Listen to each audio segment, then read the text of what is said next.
Barron Trump's mom, the First Lady, Melania Trump, has revealed since we've been on the air that her son, let me just read you Melania Trump's tweet.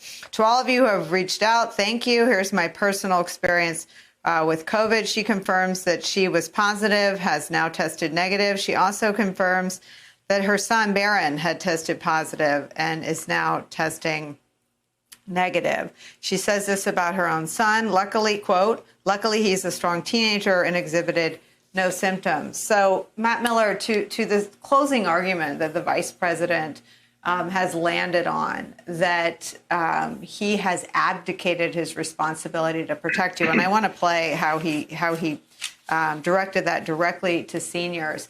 Obviously, everybody from the moment the first family was impacted by COVID wishes the president, his wife and his children a speedy recovery. But I think that this kind of information, that he wasn't interested in mask wearing, he wasn't committed to social distancing, he blew up a debate because it would have had to be done on Zoom, which is how most of us are functioning in our lives. It's how my son goes to school. It's how most of us do a lot of our work if we're lucky enough to work from home. I think all these reminders that he couldn't even protect his own household, they seep in an emotional, perhaps not even logical way.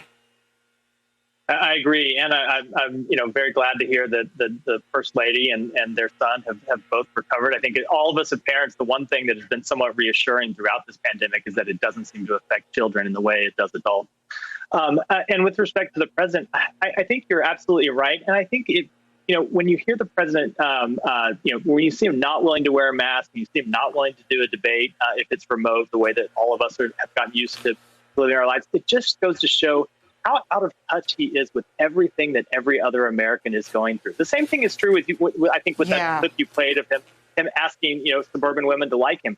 All you ever hear from the president right now is me, me, me, me, me. It's never about you, the voters. Even this, even the Durham investigation and this unmasking probe that we started the show by started the show talking about, we're not about issues that are important to voters' lives right now. They're about Donald Trump and his grievances, his 4-year whining grievances against the deep state and the media and the Democrats and everyone else that he thinks has been out to get him. And I think in the closing days of the election, that's his biggest problem. It's not just that he doesn't have a message about Joe Biden. He doesn't have a message about what voters care about. It's just one long stream of grievance and what and personal interest in himself over and over and again. And I think voters are tired of it.